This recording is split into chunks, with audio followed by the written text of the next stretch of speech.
Catecismo Romano, la oración, capítulo 15, de la sexta petición, y no nos dejes caer en la tentación.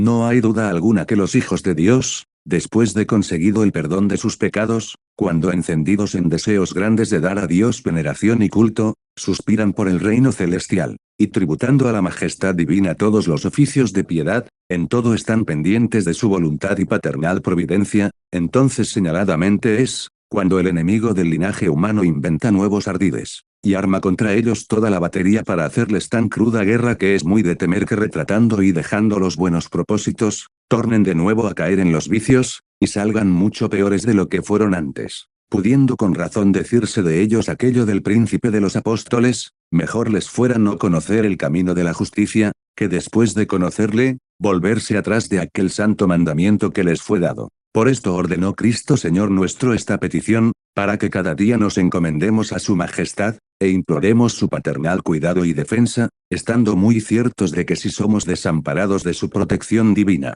luego caeremos en los lazos del astutísimo enemigo. Y no fue solo en esta regla de orar donde mandó pedir a Dios que no nos deje caer en tentación, sino también en aquellas palabras que cercano a su muerte dijo a los apóstoles. Cuando después de haberles dicho que estaban limpios les recordó esta obligación avisándoles de este modo, orad porque no caigáis en tentación. Esta amonestación hecha segunda vez por Cristo Señor nuestro, obliga a los párrocos a poner gran diligencia sobre despertar a los fieles al frecuente uso de esta petición, para que entre tantos lazos como a todas horas arma a los hombres su enemigo el demonio, pidan de continuo a Dios quien solo puede librarlos, no nos dejes caer en tentación. Lo muy necesitado que está el pueblo fiel de esta ayuda divina luego lo entenderá, si hiciere memoria de su flaqueza e ignorancia, si se acordare de aquella sentencia de Cristo Señor nuestro, el espíritu está pronto, mas la carne flaca, y se le viniere al pensamiento, cuán desastradas, y cuán funestas son las caídas de los hombres a impulsos del demonio, si no son sostenidos con el auxilio de la divina mano. ¿Qué ejemplo más patente puede haber de la miseria humana que el sagrado coro de los apóstoles, que estando poco antes con tan grande ánimo, al primer encuentro desamparado el Salvador, echaron a huir? Pero aún todavía es más señalado el del príncipe de los apóstoles, quien entre tantas protestas de singular fortaleza y amor para con Cristo Señor nuestro, y habiendo dicho poco antes muy satisfecho de sí, aunque sea menester morir contigo, no te negaré, poco después aterrado a la voz de una mozuela afirmó con juramento que ni siquiera conocía al Señor, y es, que no correspondían sus fuerzas a la valentía de espíritu que mostraba, pues si cayeron desgraciadamente varones santísimos por la fragilidad de la naturaleza humana en la que confiaban, que no tendrán por qué temer los que están muy lejos de esa santidad. Por esto proponga el párroco al pueblo fiel las batallas y peligros en que continuamente andamos mientras vivimos en este cuerpo mortal, donde por todas partes nos asaltan la carne, el mundo y el demonio, el poderío grande que en nosotros tienen la ira y la codicia. ¿Quién hay que muy a costa suya no se vea obligado a padecerlo? ¿Quién no se ve acosado de estas punzadas? ¿Quién no siente estos aguijones? ¿Quién no se ve abrasado de las ardientes llamas de sus apetitos? Y a la verdad tantos son los golpes y tan diversas las acometidas, que es muy dificultoso no recibir alguna herida de muerte. Y además de estos enemigos que habitan y viven dentro de nosotros, hay aquellos atrocísimos de quienes está escrito, no es nuestra lucha contra la carne y sangre, sino contra los príncipes y potestades, contra los gobernadores del mundo de estas tinieblas, contra las espirituales malicias en las cosas celestiales. Júntanse a las guerras interiores los exteriores ímpetus e impresiones de los demonios, que ya nos embisten al descubierto, ya minan de secreto nuestras almas de modo que apenas nos podemos defender de ellos. Y los llama el apóstol príncipes por la excelencia de su naturaleza, porque en ella aventajan a los hombres y a todas las demás cosas sensibles. Dice los potestades, porque no solamente sobrepujan en la perfección de la naturaleza sino también en el poder, y los nombra gobernadores del mundo de estas tinieblas, porque no gobiernan al mundo ilustrado y lúcido, esto es a los buenos y justos, sino al obscuro y tenebroso, que es a los que ciegos en las inmundicias y tinieblas de una vida perdida y desalmada, tienen sus delicias con el diablo que es el príncipe de las tinieblas. Llama también el apóstol a los demonios malicias espirituales, porque hay dos malicias, la de la carne y la del espíritu. La malicia que se dice carnal, enciende el apetito a liviandades y deleites que se perciben por los sentidos. Las malicias espirituales son los malos deseos y los apetitos depravados que pertenecen a la parte superior del alma, los cuales son tanto peores que los otros, cuanto el entendimiento y la razón es más alta y más noble que la carne. Y como esta malicia de Satanás tira derechamente a privarnos de la herencia celestial, por eso dijo el apóstol, en las cosas celestiales, de donde se deja entender, que las fuerzas de los enemigos son grandes, su ánimo invencible, su ojeriza contra nosotros desmesurada, e infinita, y que nos hacen una guerra tan continuada, que no es posible tener con ellos paz ni dan treguas ningunas. Cuán atrevidos sean los demonios consta de aquella voz de Satanás en el profeta, al cielo subiré. Acometió a los primeros padres en el paraíso, embistió a los profetas, anduvo muy solícito, por acribar a los apóstoles como trigo, según dice el Señor por el evangelista, y sobre todo no respetó ni aún al rostro del mismo Jesucristo. Y así expresó San Pedro su insaciable sed y diligencia inmensa por perdernos, cuando dijo, vuestro enemigo el diablo, como león que brama anda en derredor, buscando a quien tragarse, y no tienta a los hombres un demonio solo, a tropas acometen a veces a cada uno. Así lo confesó aquel diablo que preguntado por Cristo Señor nuestro, ¿cuál era su nombre? Respondió, mi nombre es Legión, esto es multitud de demonios, que habían atormentado a aquel miserable. Y de otro está escrito, toma consigo otros 7 espíritus peores que él, y entrando moran allí. Muchos hay que por no sentir en sí en manera ninguna los impulsos e ímpetus de los demonios,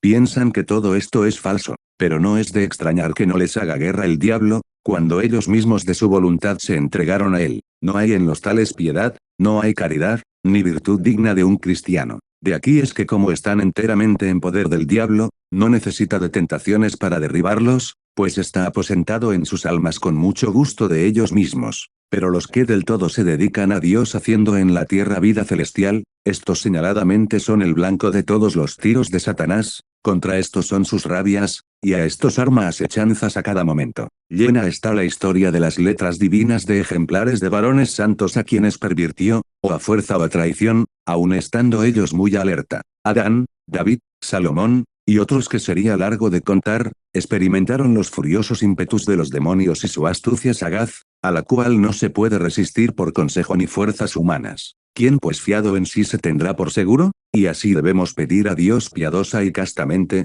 que no permita seamos tentados sobre lo que podemos, sino que junto con la tentación nos dé fuerzas para que podamos sufrirla. Pero aquí deben ser confortados los fieles por si acaso algunos o por falta de fuerzas, o por ignorancia del caso se espantan del poder de los demonios, para que al verse combatidos de las olas de las tentaciones, se acojan al puerto de esta petición, porque Satanás con todo su poder y pertinacia y odio capital contra nuestro linaje ni nos puede tentar, ni molestar cuanto ni por el tiempo que quiere, sino que todo su poder es gobernado por la voluntad y permiso de Dios. Muy sabido es el ejemplo de Job, ni habría Satanás tocado en sus bienes, si no le hubiera dicho el Señor, he ahí todas cuantas cosas tiene, están en tu mano. Y al contrario, si Dios no hubiera añadido, empero no extiendas tu mano contra él, al primer golpe del diablo habría caído con todos sus hijos y haciendas. De tal manera está atada la fuerza de los demonios, que a no permitirlo Dios, ni hubieran podido tampoco entrar en aquellos cerdos, de quienes hacen memoria los evangelistas. Mas para que se entienda el alma de esta petición, se ha de explicar qué significa aquí el nombre de tentación, y qué es caer en ella.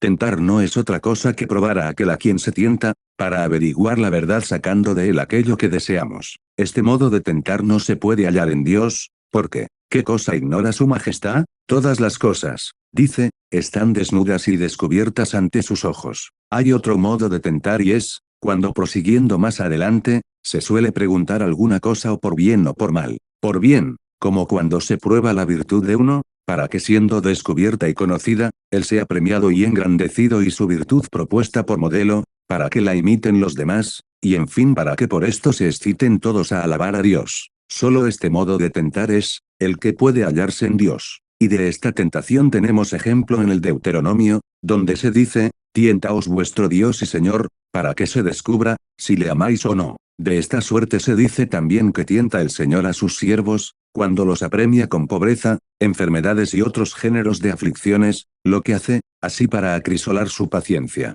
como para que sean para otros documento y norma de vida cristiana. Así leemos que tentó a Abraham, para que le sacrificase su hijo, por cuya acción fue hecho ejemplar de obediencia, y paciencia rara para eterna memoria entre los hombres. Y del mismo modo se dijo de Tobías, por lo mismo que eras agradable a Dios, fue necesario que la tentación te probase. Por mal son tentados los hombres cuando son inducidos al pecado o perdición. Este es oficio propio del diablo, porque tienta a los hombres a fin de pervertirlos y precipitarlos. Por eso en las Sagradas Escrituras es llamado, el tentador. En estas tentaciones unas veces nos pone estímulos interiores valiéndose como de ministros de los mismos afectos y apetitos del alma. Otras acosándonos por de fuera nos pone los tropiezos o de las cosas prósperas, para engreírnos, o de las adversas para desmayarnos. Tiene también sus espías y correos, que son los hombres perdidos y sobre todos, los herejes que sentados en la cátedra de pestilencia, esparcen las semillas mortales de doctrinas perversas, para derribar a aquellos que no hacen elección o diferencia entre virtud y vicio,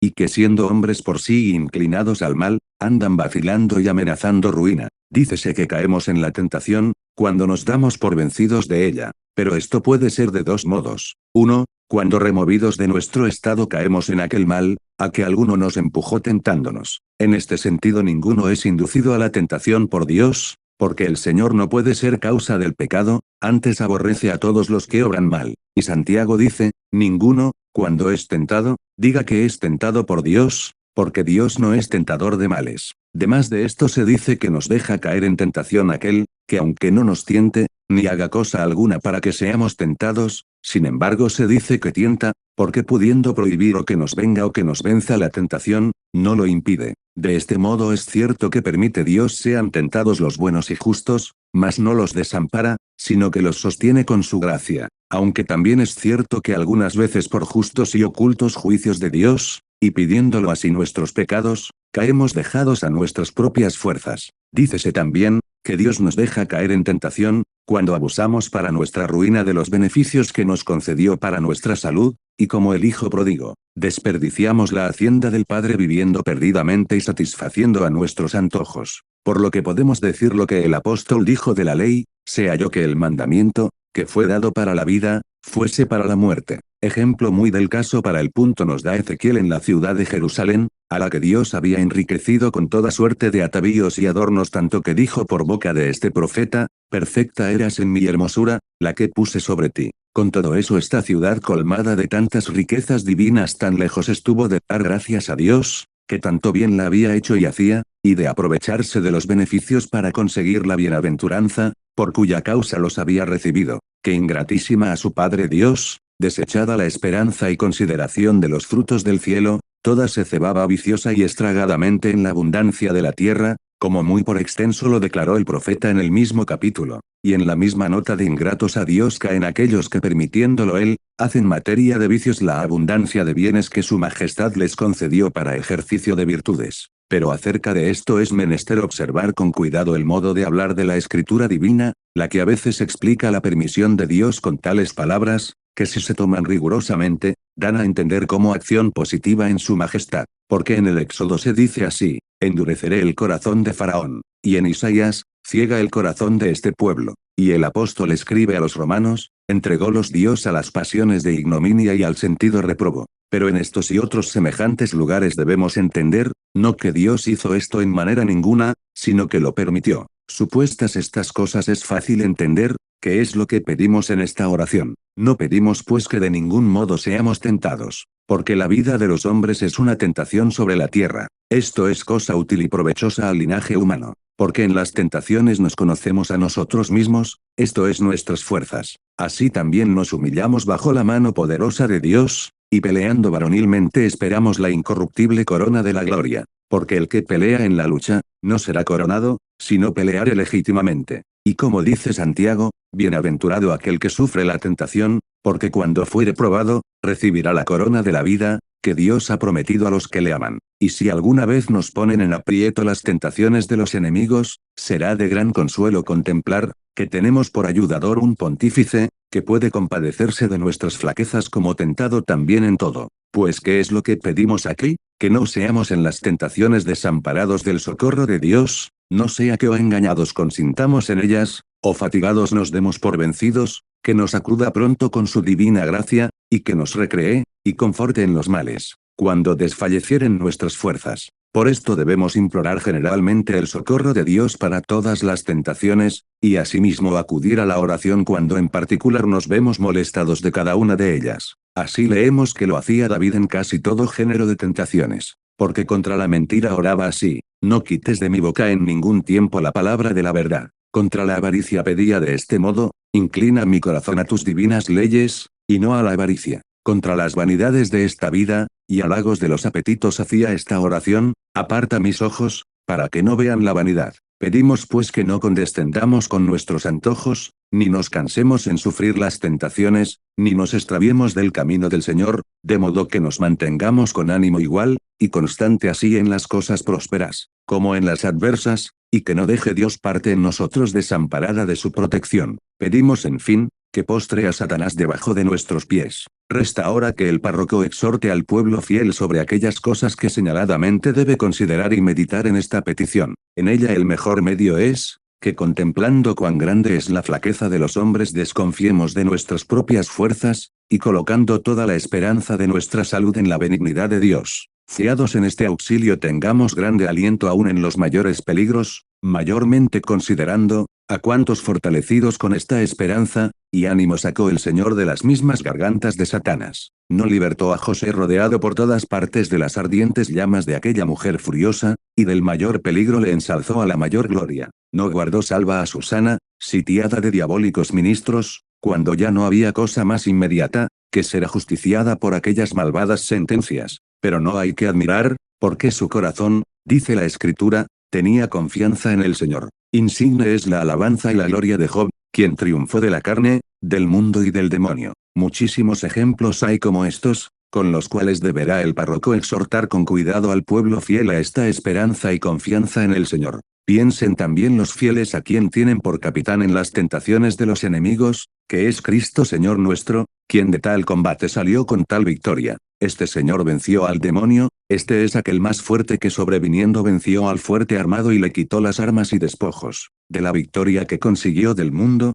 nos dice por San Juan, confiad, que yo vencí al mundo. Y en el Apocalipsis se dice este Señor, león que vence, y que salió vencedor para vencer. Y por esta victoria dio a sus siervos virtud para que venzan. Llena está la epístola del apóstol a los hebreos de victorias de santos que por la fe vencieron reinos, taparon bocas de leones y lo demás que allí se escribe. De estas hazañas que leemos obradas de este modo pasemos luego a considerar los gloriosos triunfos que de las batallas interiores y exteriores con los demonios consiguen cada día hombres sobresalientes en fe, esperanza y caridad, los cuales son tantos y tan insignes que si los viéramos, juzgaríamos que cosa ninguna podía acaecer, ni más frecuente ni más gloriosa. De la derrota de estos enemigos escribió San Juan estas palabras: escribos, jóvenes, porque sois fuertes, y la palabra de Dios permanece en vosotros, y vencisteis al maligno. Pero al diablo se vence no con la ociosidad, el sueño, ni el vino, no con la glotonería, o liviandad, sino con la oración, trabajos y vigilias, y con abstinencia, continencia, y castidad. Velad, y orad, nos dice como ya referimos, porque no entréis en tentación. Los que entran en esa lid con estas armas, hacen huir a los enemigos, porque el diablo huye de los que le resisten. Pero en estas victorias, que habemos referido de los santos, ninguno se deje llevar de alguna vana complacencia, ni se engría insolente, de modo que presuma, que podrá con sus fuerzas sostener las tentaciones enemigas, y los ímpetus de los demonios. No es esto obra de nuestra naturaleza, no puede contra ellos la flaqueza humana. Estas fuerzas con que postramos a los ministros de Satanás, son dadas por Dios. Este Señor es, el que pone nuestros brazos como arco de acero, con cuyo favor fue quebrado el arco de los fuertes, y los flacos ceñidos de fortaleza. Este el que nos da el escudo de la salud, y cuya diestra nos abraza, el que adestra nuestras manos para la pelea, y nuestros dedos para la batalla. De manera que a solo Dios debemos dar gracias y reconocernos obligados por la victoria, porque solo podemos conseguirla con su auxilio y defensa. Así lo hizo el apóstol, pues dice, demos gracias a Dios, quien nos dio victoria por nuestro Señor Jesucristo. A este mismo Señor predica por autor de la victoria aquella voz del Apocalipsis, que dice, hecha es la salud, y la virtud, y el reino de nuestro Dios y el poder de su Cristo, porque ha sido precipitado el acusador de nuestros hermanos, y ellos le vencieron por la sangre del Cordero. Y el mismo libro testifica la victoria que Cristo Señor nuestro consiguió del mundo y de la carne, donde dice, estos pelearán con el Cordero, y el Cordero los vencerá. Hasta aquí de la causa y del modo de vencer. Declaradas estas cosas propondrán los párrocos al pueblo fiel las coronas que Dios tiene guardadas, y la grandeza de los premios eternos señalados para los vencedores. Para esto tomarán los testimonios del mismo divino Apocalipsis, el que venciere, Dice, no recibirá daño de la muerte segunda. Y en otro lugar, el que venciere será así vestido con vestiduras blancas, y no borraré su nombre del libro de la vida, y confesaré su nombre delante de mi Padre y delante de sus ángeles. Y poco después el mismo Dios y Señor nuestro habla de este modo a San Juan, al que venciere, haré columna en el templo de mi Dios, y nunca más saldrá fuera. Demás de esto dice, al que venciere daré asiento conmigo en mi trono, así como yo vencí y me senté con mi Padre en el trono suyo. Últimamente habiendo manifestado la gloria de los santos, y aquel colmo eterno de bienes de que gozarán en el cielo, añadió, el que venciere, poseerá estas cosas.